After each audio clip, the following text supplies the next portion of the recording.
ANC की एक media briefing है, क्योंकि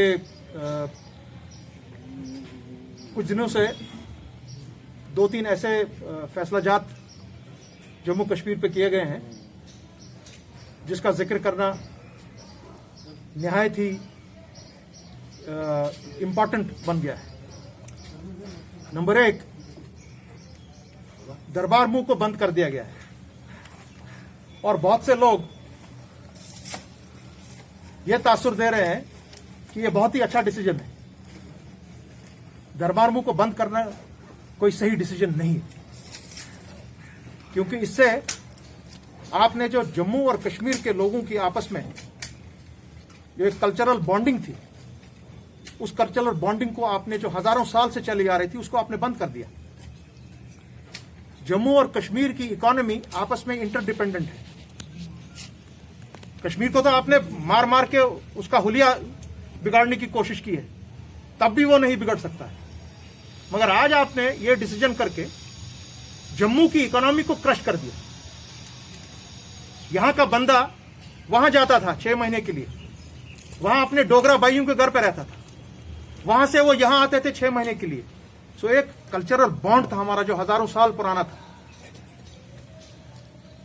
वो एतमाद आपने आज तोड़ दिया इस चीज से। अब कुछ सालों के बाद हमको पता ही नहीं रहेगा कि जम्मू क्या है और उनको ये भी नहीं पता रहेगा कि कश्मीर क्या है। तो हम ये सवाल करना चाह रहे हैं कि मैंने सुना है कि 200 करोड़ रुपया इस पे खर्च हो रहा था, इसीलिए हमने इसको बंद कर दिया। अरे भाई साहब, जम्मू डिवीजन में कश्मीरी लगभग पूरे साल के लिए अगर आप देखा जाए तो 28,000 करोड़ का रेवेन्यू जम्मू को देता था। और जम्मू के लिए जो यहां से लोग जाते हैं उनके लिए तो वो टूरिस्ट बन के जाते थे। लाखों की तादाद में लोग जाते थे, सरकारी मुलाजमीन के साथ साथ उनकी फैमिलीज, उनके दोस्त, उनके अहबाब, और वो वहां अलग अलग जगहों पर रहते थे। हिंदू के साथ रहते थे, सरदारों के साथ रहते थे, बौद्धों के साथ, क्रिश्चियन के साथ रहते थे। सो आपस में एक कल्चरल बॉन्डिंग होती थी हमारी, मुसलमान की, हिंदू की, डोगरे की। वो आज आपने बंद कर दी। आप कैसे कहते हैं कि आपने इकोनॉमिकली गलत फैसला लिया है, आपने एडमिनिस्ट्रेटिवली गलत फैसला लिया है, आपने सोशली फैसला गलत लिया है, और पॉलिटिकली ये फैसला बहुत गलत किया है। अगर ऐसे फैसले लेने होते तो महाराजा ऐसी चीज नहीं करता। ये एक यूनिक स्टेट थी और एक यूनिक किस्सा था कि हमारा विंटर कैपिटल होता था और समर कैपिटल होता था। उसके बाद शेर कश्मीर की सरकार आई, बाकी सरकारें आई, यहां तक की सरकार आई, किसी सरकार ने दरबार मूव को कैंसिल नहीं किया। क्यों नहीं किया? क्योंकि इसके साथ एक हिस्ट्री जुड़ी हुई है, इसके साथ यहां की सोशल ऑब्लिगेशन जुड़ी हुई है, पॉलिटिकल ऑब्लिगेशन जुड़ी हुई है, इकोनॉमिकली हम जुड़े हुए हैं एक दूसरे के साथ। आज आप देखेंगे कि जम्मू में बहुत हाहाकार मचाई है वहां के ट्रेडर्स ने, वहां के दुकानदारों ने, वहां के बाकी लोगों ने कि भैया ये फैसला हमारे लिए नाकाबिल कबूल है, ये गलत फैसला है। इसलिए हम अवामी नेशनल कॉन्फ्रेंस की तरफ से पुरजोर अपील करते हैं प्राइम मिनिस्टर ऑफ इंडिया को कि ये जो ड्रैकोनियन लॉ आपने यहां पर 5000 साल जो हमारी सकाफत है, हमारा कल्चर है, हमारी आइडेंटिटी है, उसको तोड़ने के लिए आपने आज ये किया है। आज आपने वाकई में जम्मू और कश्मीर को कोशिश की है अलग अलग तोड़ने की। आपने एक तरफ लद्दाख को तोड़ दिया, कश्मीर से दूर कर दिया, आज आपने जम्मू को अलग कर दिया इस फैसले से। इस फैसले को मेहरबानी करके आप इस पर दोबारा नजरसानी करें और ये जो डिसीजन आपने लिया है, इस डिसीजन को आप रिवर्स कर दें। ये हमारा पहला बात मानने की थी। दूसरी बात जिस पर बहुत कम लोगों ने अभी तक अपनी राय दी है, कुछ ही दिनों पहले एलजी गवर्नमेंट की तरफ से एक ऑर्डर आया है कि जब भी हमारे किसी बच्चे या बच्ची को नौकरी के लिए अप्लाई करना पड़ रहा है, नौकरी के लिए वो अप्लाई करते हैं, तो उनको अपना पूरा शजरे नसर देना पड़ेगा। उनको बताना पड़ेगा कि उनका भाई कहाँ है, उनकी बहन क्या करती है, उनके माँ बाप क्या करते थे, उनके बैंक अकाउंट्स कहाँ हैं, वो अगर ट्रैवल करते थे स्टेट में या स्टेट के बाहर वो कहाँ जाते थे, उनका किसी सियासी जमात के साथ या किसी टेररिस्ट ऑर्गेनाइजेशन के साथ या किसी बैंड ऑर्गेनाइजेशन के साथ उनका कोई रिश्ता था या नहीं था, वो उनको बताना है। ऐसी सब चीजें हमारा यह पूछना है माननीय प्रधानमंत्री से कि अवामी नेशनल कॉन्फ्रेंस आपको यह सवाल पूछती है सर कि यह सिर्फ जम्मू कश्मीर में आपको क्यों करना पड़ रहा है, आपको ऐसे फैसले क्यों करने पड़ रहे हैं, व्हाट इज द रीजन। किसी मुल्क में किसी जगह पर आप किसी बच्चे या बच्ची से नहीं पूछते हैं कि तुमने ट्रैवल कहां किया, तुम्हारा बाप क्या करता है, तुम्हारा भाई क्या करता है। हो सकता है मेरा भाई एक मर्डरर हो, अगर मेरा भाई एक कातिल है तो क्या मतलब है कि मैं नौकरी से दस्तबरदार हो जाता हूं, मुझे कोई हक नहीं है नौकरी के लिए अप्लाई करना। But if he is a murderer, that is his problem. If my father has some association with any this what you call these organizations which are banned organizations, how am I concerned? इस चीज के बारे में आवाज उठानी है। और हम दोबारा फिर से मैं प्राइम मिनिस्टर से डायरेक्ट अपील करता हूं आपकी चैनल्स के थ्रू कि ऐसे फैसलों को मत आप जम्मू कश्मीर में इंप्लीमेंट कीजिए। आपने तो हाल ही में हमारे साथ जो मीटिंग आपने की दिल्ली में, आपने तो कहा हमको दिलों की दूरियां दूर करनी है, हमको रास्ता अपने नजदीक करवाने एक दूसरे से। तो क्या जो आपने ये डिसीजन दो लिए हैं कि बच्चे को अपना पूरा शजर नसर देना पड़ेगा आपके सामने, तो क्या ये दूरी आपकी बढ़ेगी या घटेगी? इससे दूरियां और बढ़ेंगी। आपने जम्मू और कश्मीर को आज अलग कर दिया कि भाई मैं सेक्रेटेरिएट अब बंद कर दूंगा, यानी कि कश्मीरी यहाँ आपको जाने की जरूरत ही नहीं है, जम्मू के डोगरे को यहाँ आने की जरूरत ही नहीं है। तो इन फैसलों से आप जम्मू और कश्मीर के लोगों को दिल्ली से नहीं मिला रहे हैं, आप उनको दूर कर रहे हैं। ये दो मेन मुद्दे थे आज जो हमने सोचा कि नहीं, क्योंकि कोई बात नहीं कर रहा है इस बारे में, तो हमारा फर्ज अवलीन यह है कि हम पूरे पब्लिक को हमारी स्टेट में पूरे मुल्क में ये उनको बावर कर दें कि ये ऐसे फैसले जात लेना सही नहीं है। ये दो चीजें थी। तीसरा चीज जो आपने बार बार देखा होगा आजकल के इसमें पॉलिटिकल सर्कल्स में चल रहा है, 370 पर जब कोई बात करने जाता है या 35 पर कोई बात करने जाता है तो इमीडिएटली उसको बोला जाता है कि भाई इस पर बात मत कीजिए आप, ये सब जुडिस है। इन दिस कंट्री और in the constitution of this country that prevents you in talking about anything that is सब जुडिस। कोई कानून नहीं, आप खुलेआम बात कर सकते हैं।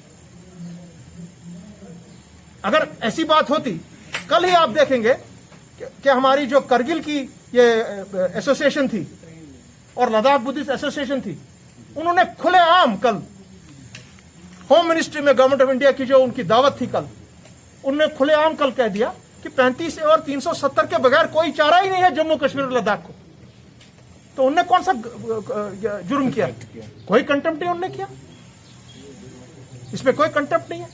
और दूसरी बात, आज जम्मू से भी यह आवाज उठ रही है कि nothing doing without 370 and 35A।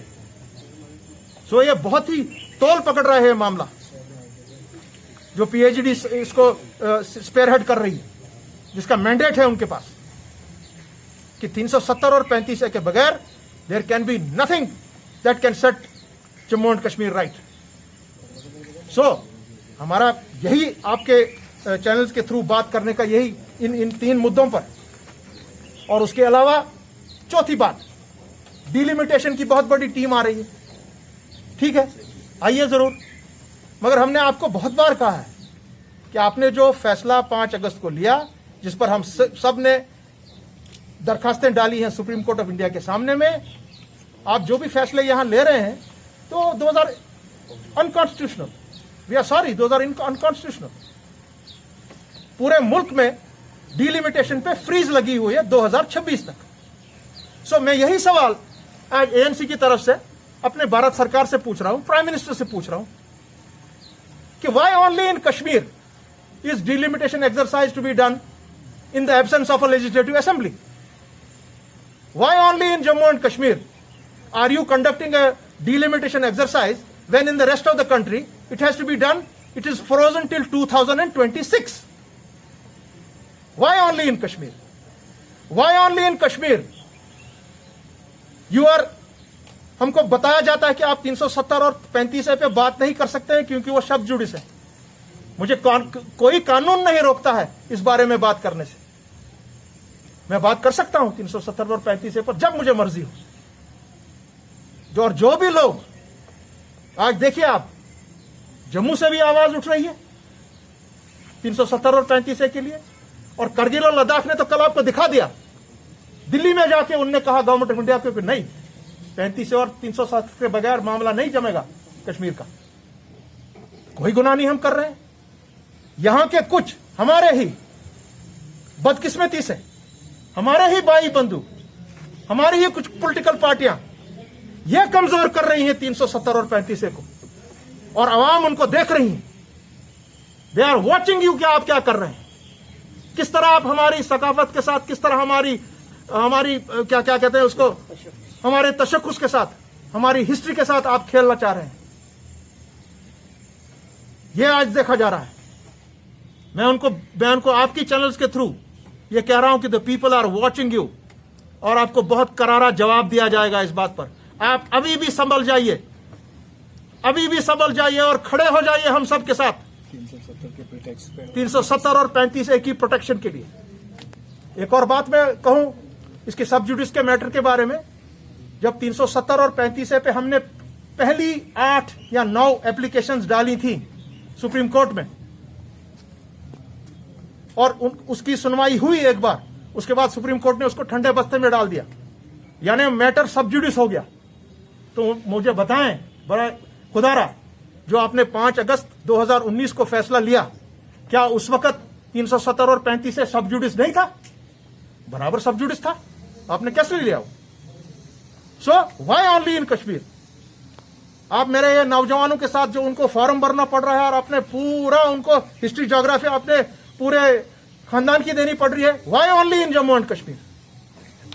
आप 5000 साल का और ये 149 ईयर्स ओल्ड प्रैक्टिस दरबार की आप तोड़ रहे हैं, why only in Jammu and Kashmir? क्यों आप इस तरह कर रहे हैं? मेहरबानी करके हम आपसे गुजारिश करते हैं, मोदबाना अपील करते हैं प्राइम मिनिस्टर से कि ऐसे ड्रैकोनियन लॉज को जम्मू कश्मीर में लागू ना किया जाए। शुक्रिया, बहुत शुक्रिया। प्रार्थना करने के लिए कुछ लोग मना कर रहे हैं। उनमें से एक बड़ा नाम एक रीजनल पॉलिटिशियन का भी है जो खुद काउंसिल मेंबर है 370 के सुप्रीम कोर्ट के अंदर। तो क्या आपका कहने का मतलब ये है कि एक वो शख्स जो इतने बड़े जज या फिर एक लॉयर रह चुके हैं जम्मू कश्मीर के, खुद काउंसिल मेंबर है 370 के? ये भी जानकारी है कि 370 का नैमुल बदर 371 नहीं हो सकता है। 370 में से 371 निकला है, 371 में से 370 नहीं निकला है। और ये मैटर अब जब सब जुडिस है, इसको आज नहीं कल नहीं परसों नहीं तरसों इसको सुप्रीम कोर्ट को सुनना पड़ेगा। और जिस लिहाज से आज पूरा जम्मू कश्मीर और लद्दाख एक जगह करगिल खड़ा हो रहा है, मैंने आपको बार बार कहा और आपको खुसूसन बार बार कहा कि 370 इज गोइंग नोवेयर, ये वापस आके रहेगा यहाँ पर। ये कॉन्स्टिट्यूशन गारंटी है जम्मू कश्मीर के लिए जो हमको पुरखों ने दी हुई है, जिन्होंने कॉन्स्टिट्यूशन बनाया है। इसमें हिंदू, मुसलमान, सिख, ईसाई, बौद्ध का कोई हिसाब नहीं है, सबके लिए इक्वल है।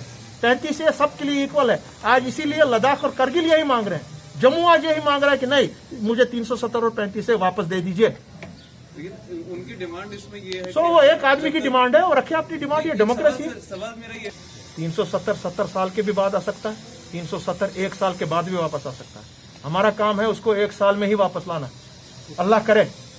और हम सब लोग, और मैं उनसे भी गुजारिश करूंगा जो ये जिन आदमी का आपने नाम लिया, इज्जत से मैं उनसे बात करता हूं, आप जम्मू कश्मीर के और लद्दाख और करगिल के अवाम के साथ, उनकी उमंगों के साथ खड़े हो जाइए।